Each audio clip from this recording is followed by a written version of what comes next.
Selamat siang pendengar Pro 1 dimanapun Anda berada. Kembali hadir ya bersama saya Nona Ania siang hari ini di program Bincang Budaya. Program yang mengangkat kekayaan tradisi, nilai-nilai luhur serta kearifan lokal dari berbagai penjuru Nusantara. Dan pendengar, hari ini kita akan berbincang mengenai sebuah warisan budaya yang begitu penting dari wilayah Nusa Tenggara Timur, tepatnya dari Manggarai Raya ya, yaitu Manggarai Timur dan juga Manggarai Barat. Kita akan mengupas makna simbolik konstruksi rumah adat Mbaru Gendang yang bukan hanya sebagai tempat tinggal ya, tetapi juga sebagai pusat kehidupan adat dan spiritual. Saat ini pendengar, di ujung telepon sudah bersama kita narasumber istimewa Dr. Bernardus Baratdaya SHMH, budayawan Manggarai Raya. Selamat siang Pak Bernardus. Selamat siang Kakak Nona. Apa kabar siang hari ini? Baik. Oke, Pak Bernardus, saat ini posisinya di mana? Iya, saya di Labuan Bajo, lagi nyetir tapi saya menepi. Iya ya, oke, baik. Terima kasih sempatkan waktu siang hari ini bersama Pro 1 RND ya Pak Bernardus. Kita membagikan informasi untuk mendengar semua ya terkait dengan topik kita siang hari ini, yaitu simbolik konstruksi rumah adat Mbaru Gendang. Ya, Pak Bernardus, untuk mengalih perbincangan kita siang hari ini, sedikit menjelaskan secara singkat apa itu rumah adat Mbaru Gendang dan bagaimana posisi pentingnya dalam masyarakat Manggarai. Ya, baik. Rumah adat itu sebetulnya ada di mana-mana ya, termasuk di Manggarai. Di Manggarai tentu konstruksi rumah adatnya berbeda dengan konstruksi rumah adat yang ada di Inde, di Ngada, di Sumba, dan di Timor.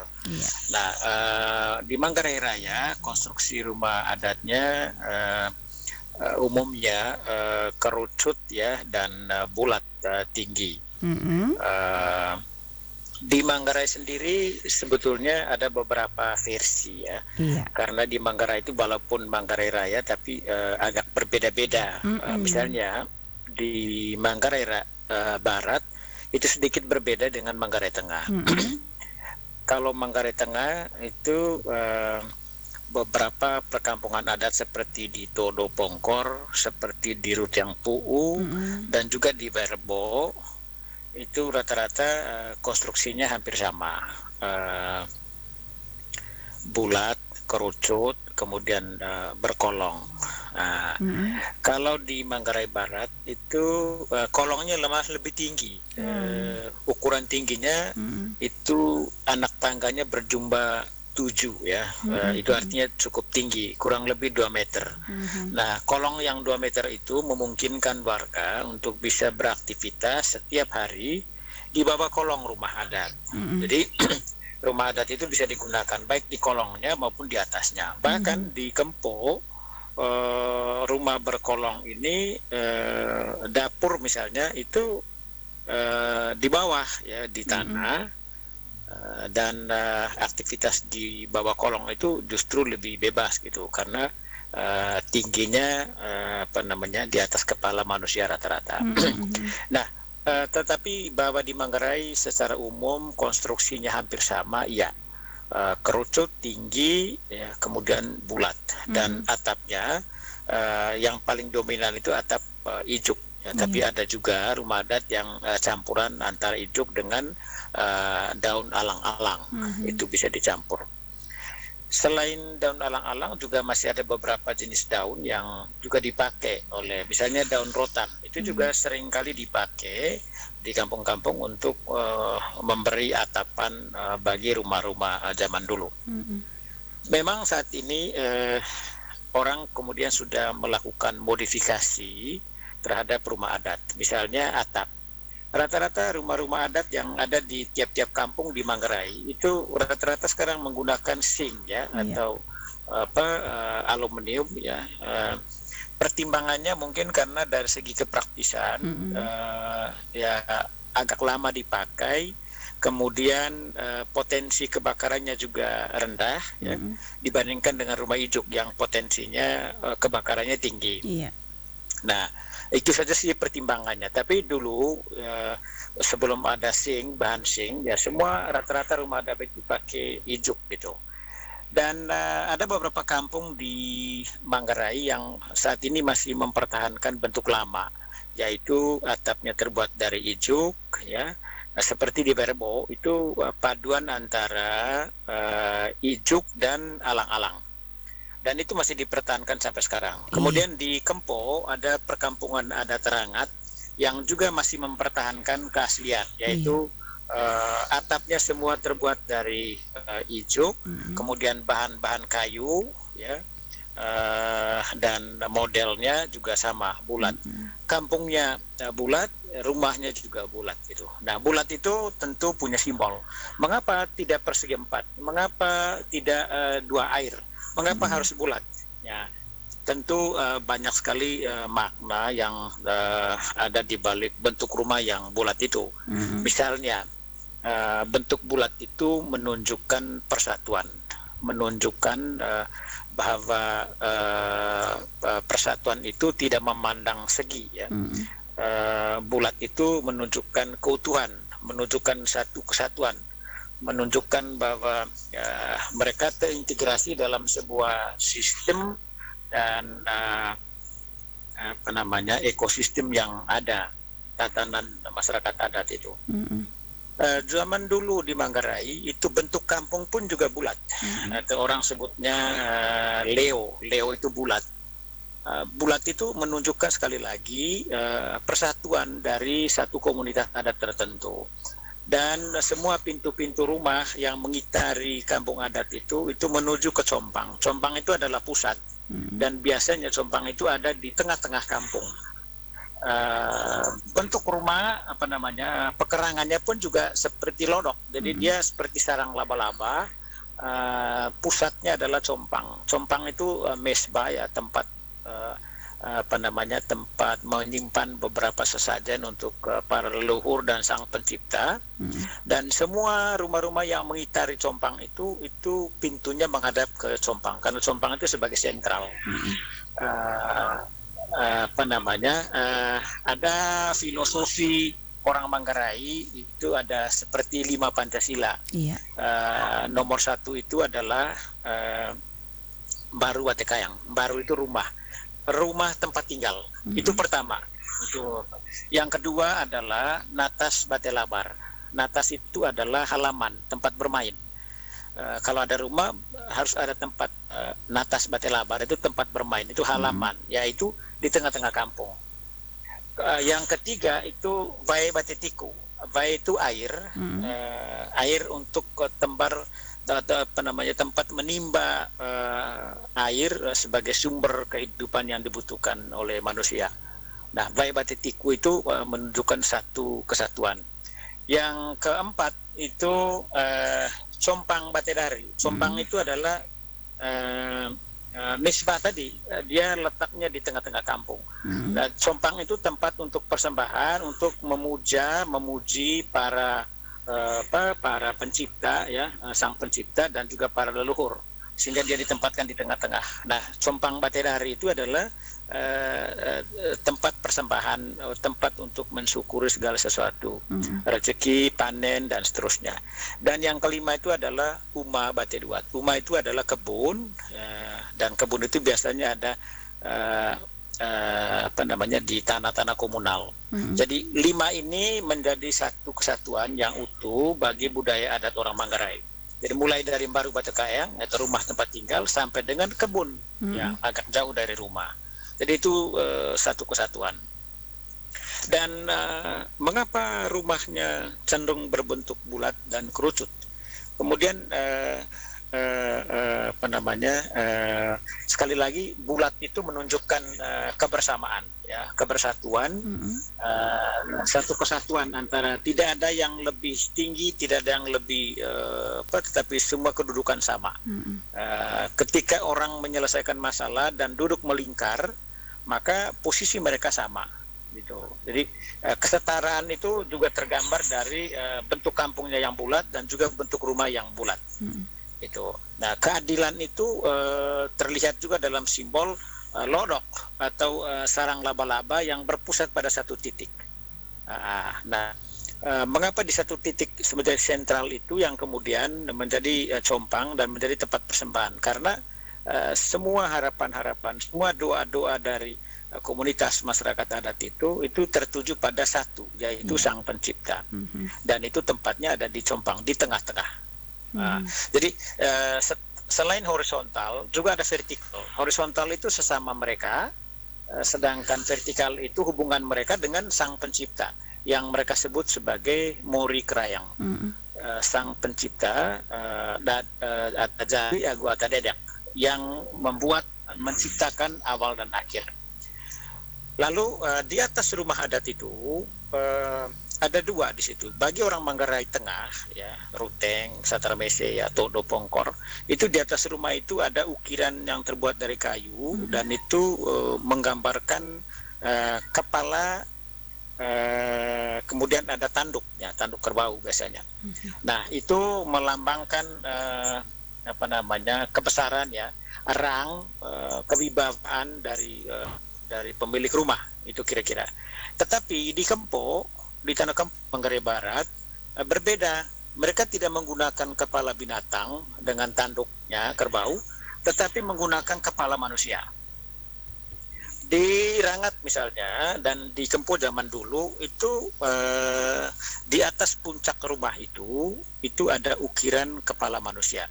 Apakah ukiran itu terbuat dari kayu atau terbuat dari batu atau terbuat dari tanda liat? Tetapi ukirannya harus kepala manusia. Mengapa kepala manusia ini ada di atas puncak rumah itu? Ya tentu punya filosofi, tentu punya nilai pertama, mengapa dia di atas puncak? Ya karena yang menerima ilham dari Tuhan Sang Pencipta itu kan manusia. Lalu kepala itu kan selalu yang menerima. Itu kepala itu menunjukkan pikiran, akal budi. Nah, akal budi itu kemudian yang yang menerima ilham dari Tuhan, ya. Kemudian dia mengkreasinya, mengembangkannya melalui adat, budaya dan tradisi. Nah, rumah ke bawah, ya, itu sampai dengan kebunnya di luar, itu adalah hasil kreasi, hasil cipta, hasil karya, hasil karsa dari manusia. Nah, yang mengilhami cipta dan karya itu tentu saja akal budi, ya, akal budi manusia. Maka kemudian manusia itu harus selalu ditempatkan di paling tinggi, paling atas. Dan di puncak rumah itu, mengapa kepala manusia? Karena dialah yang menerima langsung dari Tuhan kepada manusia, dan manusia itulah yang kemudian melahirkan rumah adat itu sampai dengan kebunnya. Nah, itu sudah hasil hasil karya, cipta dan karsa dari manusia. Kemudian makna lain dari kepala manusia itu adalah dialah yang melindungi, ya. Dia yang menerima rahmat dari Sang Pencipta, ya. Kemudian manusia ini melindungi segenap warga yang ada di dalam rumah, gitu.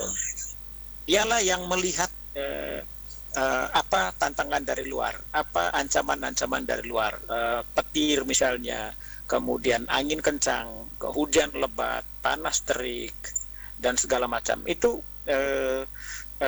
yang menerima pertama itu adalah dia, si manusia yang ada di atas puncak ini. Nah, dialah yang kemudian diyakini untuk punya kemampuan untuk mengusir semua hambatan-hambatan alam. Misalnya hujan, itu bagaimana manusia itu kemudian melindungi yang ada di dalam rumah, begitu. Kalau ada bala bencana, maka manusia inilah yang kemudian meminta kepada Tuhan agar bala bencana itu tidak sampai menimpa warga yang ada di dalam rumah itu. Nah, kepala manusia yang di atas itulah yang diyakini punya kemampuan, punya kekuatan untuk menangkal semua bala bencana, dan sekaligus selalu mendoakan tiap saat, ya, kepada Tuhan Sang Pencipta.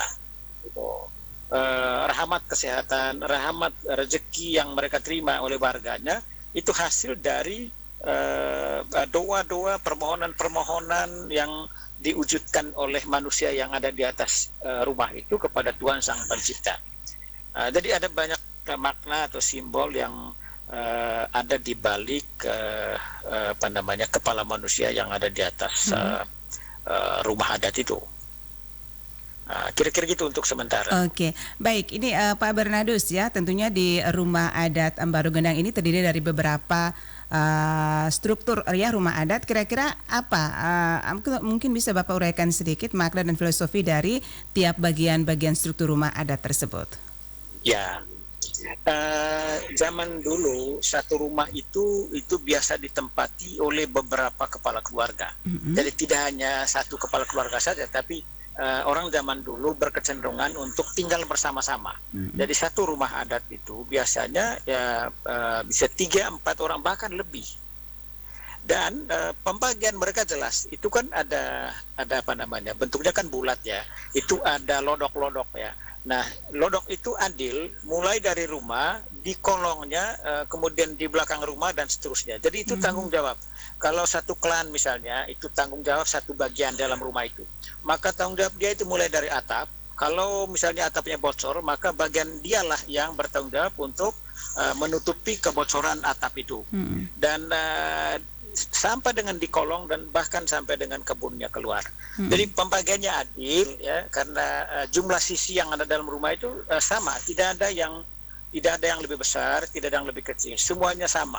Dan tanggung jawab orang yang dalam rumah itu juga dibagi secara adil sesuai dengan bagian masing-masing. Tikar yang digunakan dalam rumah adat itu pun juga dibagi per sisi. Kalau ada 8 sisi, maka ada 8 penanggung jawab. Kemudian termasuk tikarnya, termasuk bersih kolong di bawahnya, itu tanggung jawab dari 8 orang itu. Kalau seandainya jumlah kepala keluarga yang mendiaminya 8 orang. Demikian pun juga kalau 10.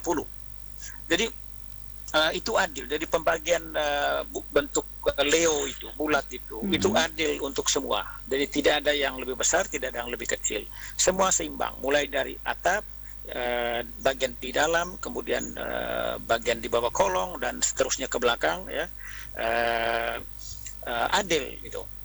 Okay. Nah biasanya klan ya, atau orang Kempo bilang batu itu klan ya, itu dibagi klan A, klan B, klan C dan seterusnya. Kalau misalnya dari kampung-kampung dari luar masuk ke sana, maka mereka akan melihat misalnya klan saya di mana, maka dia harus duduk di bagian klannya itu. Iya.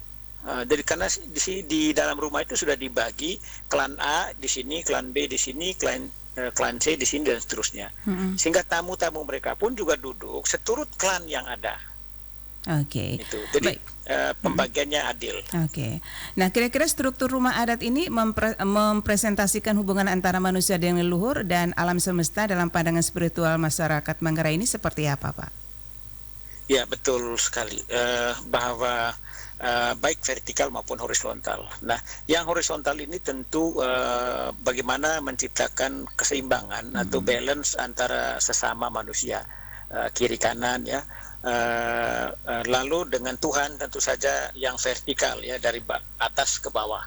Nah, mengapa kemudian kayu-kayu yang digunakan untuk membangun rumah adat itu tidak boleh dipasang terbalik. Itu juga ada filosofinya. Pohon dari kayu itu harus selalu di bawah dan pucuknya harus selalu ke atas. Tidak boleh terbalik. Jangan sampai pucuk kayu kemudian taruh ke bawah lalu terbalik ke atas. Itu tidak boleh. Jadi demikian pun juga kayu yang regel misalnya, itu kalau dari kiri ke kanan maka itu harus harus mengikuti hukum alam. Tidak boleh dari kanan ke kiri. Jadi induknya di kiri, bawah pucuknya ke arah kanan. Gitu. Jadi semuanya seragam. Kalau dari kiri ke kanan. Dan biasanya orang menggunakan teori alam ya, hukum alam dipercayai dari kiri ke kanan. Tidak boleh dari kanan ke kiri. Kalau dari kiri ke kanan itu akan memperkuat itu mempersatukan. Tapi kalau dari kanan ke kiri itu membongkar, merusak, melonggarkan. Dan ibarat seperti baut ya. Baut itu kan secara hukum alam dia harus diputar. Kalau mau mengancingkan sesuatu maka baut itu harus diputar dari kiri ke kanan. Nah, itu berarti mengancing, menguatkan, mempersatukan, mengetatkan. Tapi kalau dia diputar dari arah kanan ke kiri itu artinya bongkar, membuka, pecah. Ya, kira-kira seperti itu juga teorinya ya. Maka mengapa dalam pemasangan kayu-kayu di rumah adat itu tidak boleh salah, gitu. Kalau harus dari kiri ke kanan, ya. Pohon atau induknya harus selalu ada pada posisi kiri dan pucuknya harus ada di kanan, tidak boleh terbalik, gitu. Itu diyakini oleh masyarakat, itu. Kemudian demikian pun juga yang yang horizontal, yang vertikal pun juga begitu. Pucuk itu harus selalu ke atas, ke arah langit, gitu. Dia tidak boleh kebalik, gitu. Karena tumbuhan itu pada dasarnya dia ke atas, gitu. Maka dalam pemasangan di kayu-kayu rumah adat pun juga tidak boleh terbalik. Jangan sampai dia punya batang induknya di atas lalu pucuknya ke bawah. Itu tidak boleh. Itu melawan hukum alam. Jadi tidak boleh, kayu-kayu pun juga harus digunakan secara hati-hati dan tidak boleh sembarangan. Oke. Baik. Kira-kira seperti itu. Ya. Nah, Pak Bernardus, Barung Gendang ini juga dikenal sebagai pusat musyawarah adat, begitu ya, Pak ya? Betul, betul. Nah, kira-kira apa makna filosofis dari ruangan utama atau Kedang One dalam mencerminkan semangat kolektivitas Manggarai? Betul. Itu kan ada istilah lutur ya. Lutur itu artinya semacam rumah di bagian depan. Nah, rumah di bagian depan itu tentu untuk menerima tamu. Nah, tentu ada bagian dalam, landong istilahnya. Landong itu hanya digunakan untuk orang-orang tua, tempat rapat internal. Nah, sebelum dibawa ke depan, maka harus disepakati dulu di ruang dalam. Ruang dalam inilah tempat duduk para orang tua, para tokoh-tokoh adat, ya. Sedangkan yang ruang depan itu untuk menerima tamu. Jadi ada dia punya bagian-bagian yang memang sudah menjadi tradisi bahwa ada hal tertentu yang tidak boleh diketahui di lutur atau ruang depan dan hanya boleh diketahui di ruang dalam. Lalu ada istilah cacambolot atau dalam artian harfiah membongkar kemelut ya, mengurai benang kusut. Artinya jika ada masalah, maka masalah itu harus diselesaikan, harus dibuka, diuraikan satu persatu sehingga menjadi clear. Dan itu dibicarakan di ruang dalam dulu, di ruang tengah. Karena tempat urusan perkara itu kalau berkaitan dengan antar klan maka itu harus di depan. Tapi kalau sifatnya internal, kilo atau keluarga, maka itu diselesaikan di ruang dalam. Gitu. Jadi ruang dalam itu lebih bersifat internal, ya terbatas. Sedangkan yang di depan itu dia lebih luas begitu. Termasuk menyelesaikan masalah antar kampung itu juga harus di ruang depan begitu. Dan ada etalase ada bagian-bagian tertentu yang memang tidak boleh kebalik gitu. Baik. Nah, untuk posisi tengah rumah adat sering disebut dengan tempat suci ya atau ruang ritual begitu ya Pak Bernardus ya. Nah, kira-kira bisa dijelaskan makna simboliknya biasanya disebut apa? Ya, di tengah itu biasanya ada siri bongkok ya. Siri bongkok itu tiang tengah, tiang penyangga utama. Tiang itu biasanya dari bawah sampai ke puncak di atas. Nah, di tua adat itu biasanya selalu duduk atau bersandar di siri bongkok itu, ya, atau disebut juga ngando. Ngando itu tiang utama, penyangga utama. Dan tua-tua adat itu biasanya selalu duduk mengitari kayu itu. Itu artinya pusat. Dan di atasnya, di atas kepala mereka itu biasanya ada tempat-tempat sejajan yang orang sering sebut lempar ya. Lempar itu tempat untuk menyimpan sesajen dan itu biasanya di atas kepala dan digantung atau di atas kepala manusia. dan itu di tiang tengah. Oke. Demikian juga peralatan-peralatan lain, misalnya gong, gendang, atau peralatan-peralatan caci, ya, itu biasanya disimpan di tengah itu. Oke. Jadi mereka dikasih turun pada waktu-waktu tertentu saja, dan tentu ada ritual kecilnya. Jadi tidak bisa diturunkan sembarang, tapi ada ritualnya. Iya. Nah, ya, dengan maraknya pembangunan rumah permanen nih dan juga gaya modern ya saat ini, kira-kira bagaimana Bapak melihat tantangan dan juga peluang pelestarian rumah adat Baru Gendang ini? Ya, memang kemajuan ini memang sulit untuk kita tolak, dan saya kira manusiawi ya, lumrah bahwa kemajuan ini akan terus berkembang cepat ya. Dan tentu perkembangan zaman ini juga pelan-pelan menggeser peran serta masyarakat persekutuan adat, termasuk juga ritual-ritual itu semakin ditinggalkan karena perkembangan zaman.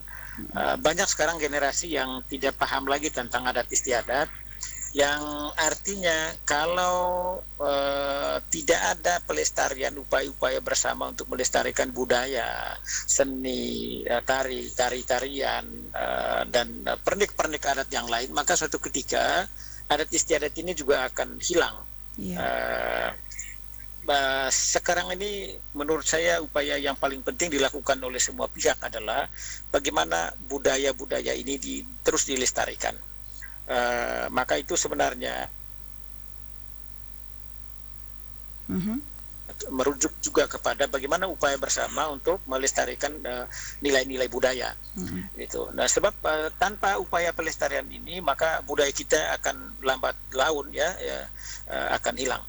Untuk saat ini saja sudah menjadi keprihatinan kita. Banyak sekarang generasi muda yang tidak paham tentang adat istiadat. Sayang sekali kalau kita ini kemudian mendewakan pariwisata, tapi kemudian kita mengabaikan upaya-upaya pelestarian.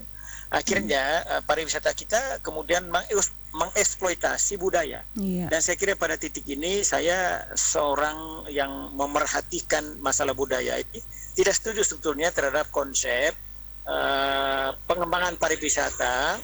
Kemudian kita kemudian cenderung untuk mengeksploitasi secara besar-besaran tentang budaya ini. Caci misalnya, tarian caci Manggarai yang khas itu misalnya, saat ini memang karena tetap terlestari karena hampir di banyak event itu selalu dipertandingkan, selalu dipegelarkan.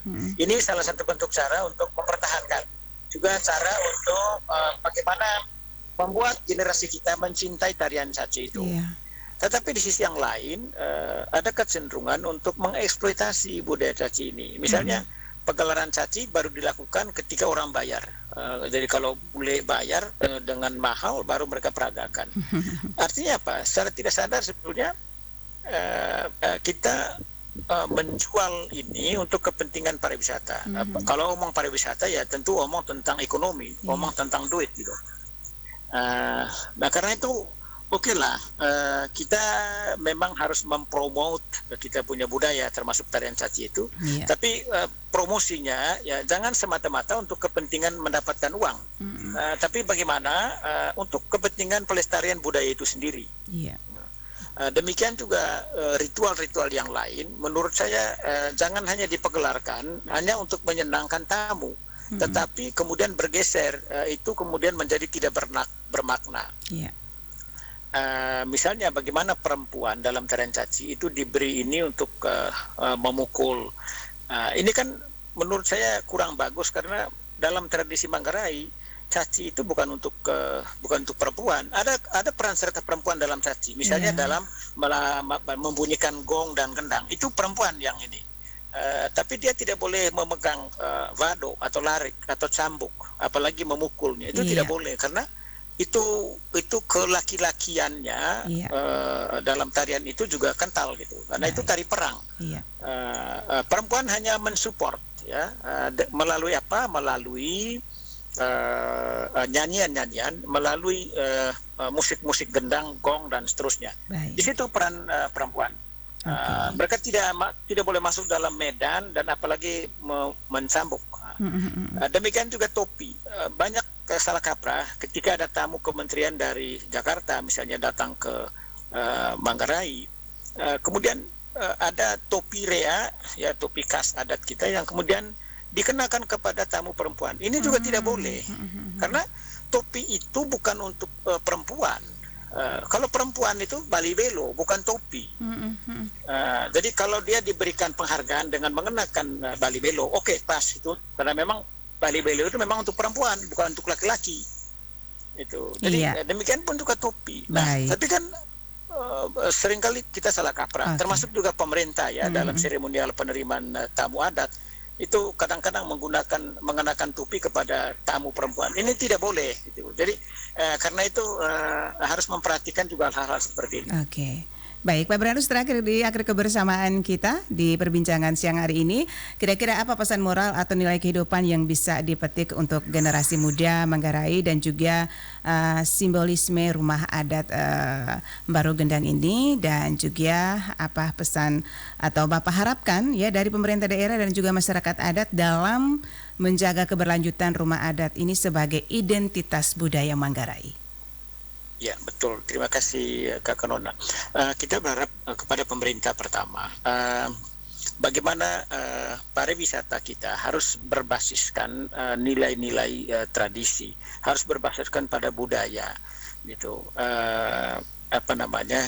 Kita kan kaya sebetulnya dari segi itu, ya kita kaya, tapi kekayaan kita kan ada di budaya itu sebetulnya. Karena itu pariwisata itu harus menurut saya berbasiskan kepada kebudayaan. Jangan sampai dia justru merusak kebudayaan, tapi dia harus datang hadir untuk memberi nuansa-nuansa positif kepada adat budaya lokal.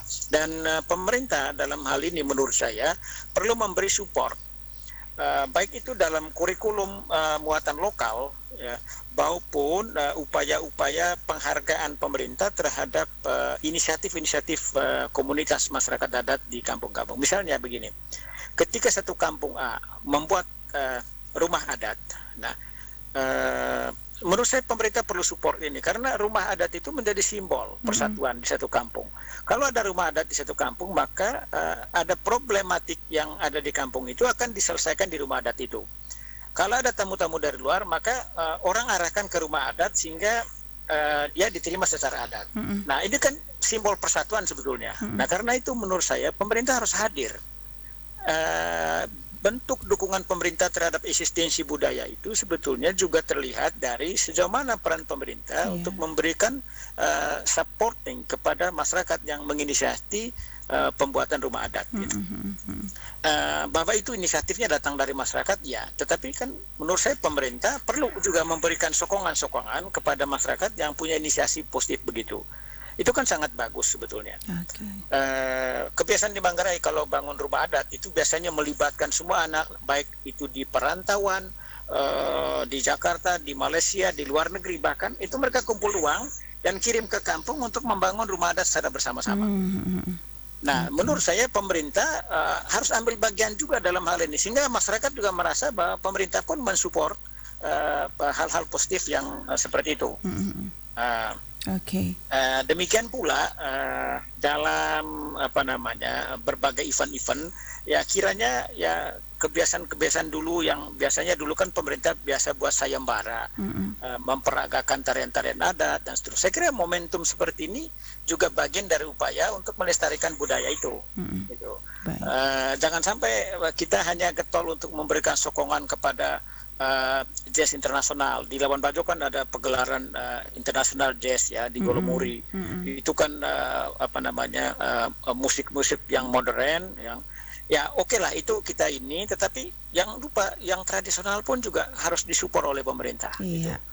Kemudian bagi masyarakat, hendaknya kita harus merasa terpanggil untuk memberikan edukasi kepada generasi muda, kepada anak-anak muda kita, agar mereka harus lebih mencintai budayanya sendiri.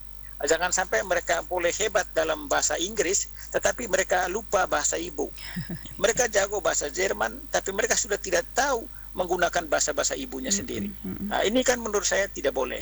Nah, karena itu bahasa ibu itu penting. bahasa Indonesia, bahasa internasional juga penting, tetapi yang jauh lebih penting adalah bagaimana melestarikan bahasa ibu. Nah, karena itu biasakan di rumah itu menggunakan bahasa ibu. Itu karena budaya itu kan mengakar di bahasa ibu. Nah, yang mempersatukan budaya itu kan bahasa, dan bahasa yang dipakai itu adalah bahasa ibu, bukan bahasa Indonesia, bukan bahasa Inggris, tapi bahasa ibu. Artinya bahasa Manggarai gitu. Oke. Seperti itu. Baik.